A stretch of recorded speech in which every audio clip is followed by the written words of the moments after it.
ನಿತ್ಯರ್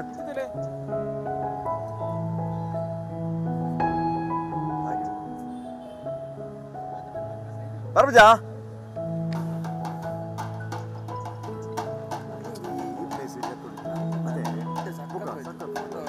ಅದೇ ಹೆಂಗಿದೆ ಟ್ರೈನ್ ಬಿಡದೆ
ಮಾಧ್ಯಮ ಮಿತ್ರರಿಗೆ ನಮಸ್ಕಾರ.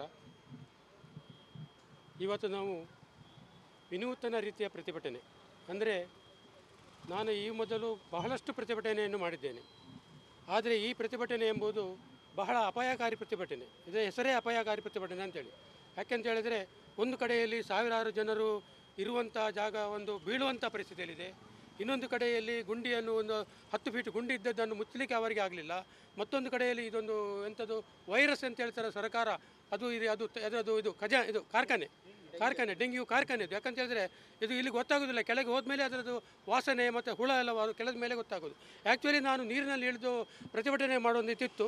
ಆವಾಗ ನಮಗೆ ಡಾಕ್ಟರ್ ಭಂಡಾರಿ ಸರ್ ಅವರು ಹೇಳಿದರು, ಅಲ್ಲಿ ಬೇಡ, ಈಗಾಗಲೇ ಡೆಂಗ್ಯೂ ಹಿಂಗೆಲ್ಲ ಬರ್ತದೆ, ನೀನು ಸುಮ್ಮನೆ ಪುನಃ ನೀನು ಮಾಡ್ಕೊಬೇಡ ಅಂತ ಹೇಳಿದರು. ಅದಕ್ಕೋಸ್ಕರ ನಾನು ಈ ರೀತಿಯ ಒಂದು ಕಾನ್ಸೆಪ್ಟ್ ಮಾಡಿ ಏನು ನಮ್ಮ ಒಂದು ಕಟಿಲೇಶ್ವರಿ ಏನು ಕ್ರೇನಲ್ಲಿ ನನಗೆ ಉಚಿತವಾಗಿ ಕೊಟ್ಟಿದ್ದಾರೆ. ಅದರ ಮುಖಾಂತರ ನಾವು ಒಳ್ಳೆ ರೀತಿಯಲ್ಲಿ ಅಪಾಯಕಾರಿ ಆದರೂ ಕೂಡ ಎಲ್ಲ ರೀತಿಯ ಭದ್ರತೆ, ಪೊಲೀಸ್ ಭದ್ರತೆ, ಫೈರ್ ಭದ್ರತೆ ಮತ್ತು ಆಂಬ್ಯುಲೆನ್ಸ್ ಭದ್ರತೆ ಮತ್ತು ಈಜು ತಜ್ಞರ ಭದ್ರತೆ ಎಲ್ಲವನ್ನು ಭದ್ರತೆ ಮಾಡಿಕೊಂಡು ನಾವಿಲ್ಲಿ ಅಪಾಯಕಾರಿಯ ಪ್ರತಿಭಟನೆ ನಾವು ಇವತ್ತು ಮಾಡಿದ್ದೇವೆ. ಇದಕ್ಕೆ ವಿಶೇಷವಾಗಿ ನಮ್ಮ ಪ್ರಮುಖರಾದಂಥ ಒಂದು ಹೋರಾಟಗಾರರು ಅಂತ ಹೇಳ್ಬೋದು.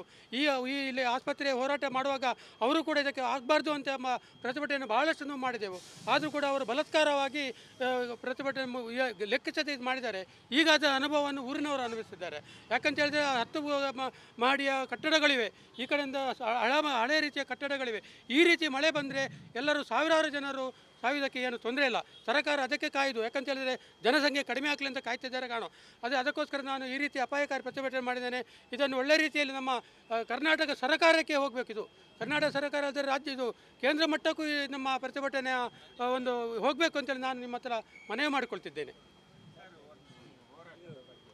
ಒಂದು 6 ವರ್ಷಗಳ ಹಿಂದೆ ಹಾಜಿ ಅಬ್ದುಲ್ಲಾ ಸಾಹೇಬರು 1932ರಲ್ಲಿ ಕೊಟ್ಟಂಥ ಈ ಒಂದು ಸರ್ಕಾರಿ ಜಾಗವನ್ನು ಖಾಸಗಿಯವರಿಗೆ ಕೊಟ್ಟಾಗ ಆಗಿನ ಸಿದ್ದರಾಮಯ್ಯ ಸರ್ಕಾರ ನಾವು ಪ್ರತಿಭಟನೆಯನ್ನು ಮಾಡಿದ್ವಿ.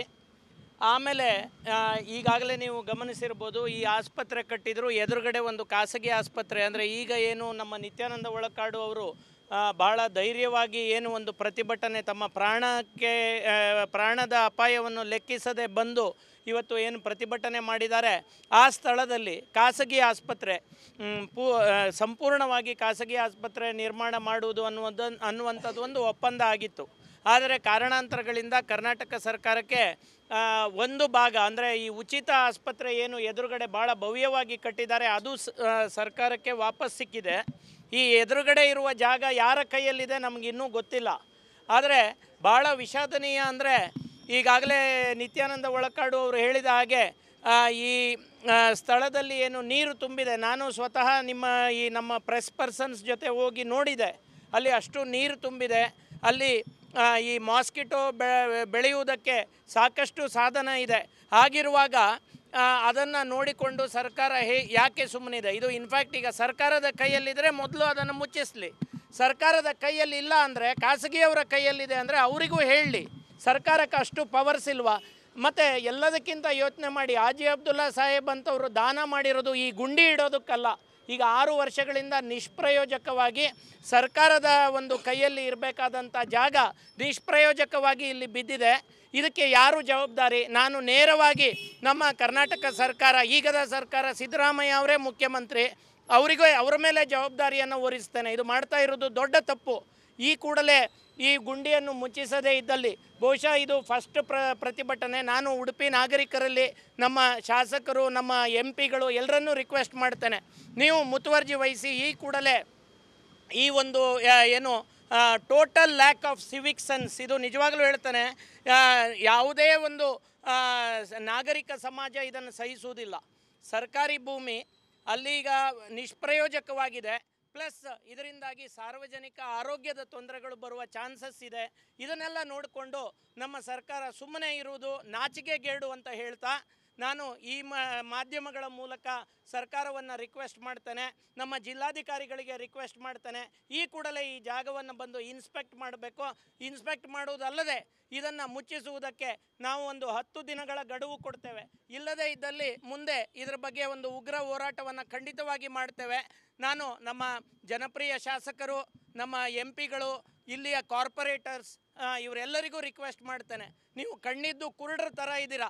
ನಿಮಗೆ ಕಣ್ಣು ಮುಂದೆ ಇಷ್ಟೊಂದು ಅನ್ಯಾಯ ಆಗ್ತಿದೆ, ಜನರ ಆರೋಗ್ಯ ಹಾಳಾಗ್ತಾ ಇದೆ, ಇದ್ರ ಬಗ್ಗೆ ಸ್ವಲ್ಪ ಕನ್ಸರ್ನ್ ಬೇಕು ಅಂತ ಈ ಸಂದರ್ಭದಲ್ಲಿ ಹೇಳ್ತಾ ನಾನು ನಿತ್ಯಾನಂದ ಅವರ ಬಗ್ಗೆ ಬಹುಶಃ ನಮ್ಮ ಉಡುಪಿಗೆ ಇಂಥ ವ್ಯಕ್ತಿಗಳ ಅಗತ್ಯತೆ ಭಾಳಷ್ಟು ಇದೆ. ಯಾರೂ ಏನೂ ಮಾತಾಡೋದಿಲ್ಲ. ನನಗೆ ನಿಜವಾಗಲೂ ಅವ್ರು ಹೇಳುವಾಗ ಫಸ್ಟ್ ಹೆಸಿಟೇಷನ್ ಆಯಿತು, ಆಮೇಲೆ ಯೋಚನೆ ಮಾಡಿದೆ, ನಾವು ಪ್ರತಿಭಟನೆ ಮಾಡದೆ ಯಾರು ಮಾಡೋದು? ಅದರಿಂದ ಈ ನಿತ್ಯಾನಂದ ಒಳಕಾಡು ಅವರಿಗೆ ನಾನು ನಿಜವಾಗಲೂ ಅವರ ಈ ಒಂದು ನಿಲುವು ಮತ್ತು ಅವ್ರು ಏನೀಗ ಭಾಳ ರಿಸ್ಕ್ ತಗೊಂಡು ಇದನ್ನು ಮಾಡಿದರು ಅವರಿಗೆ ಶ್ಲಾಘಿಸುತ್ತಾ ನಿಮಗೆಲ್ಲರಿಗೂ ವಂದನೆಗಳು. ಜೈ ಹಿಂದ್.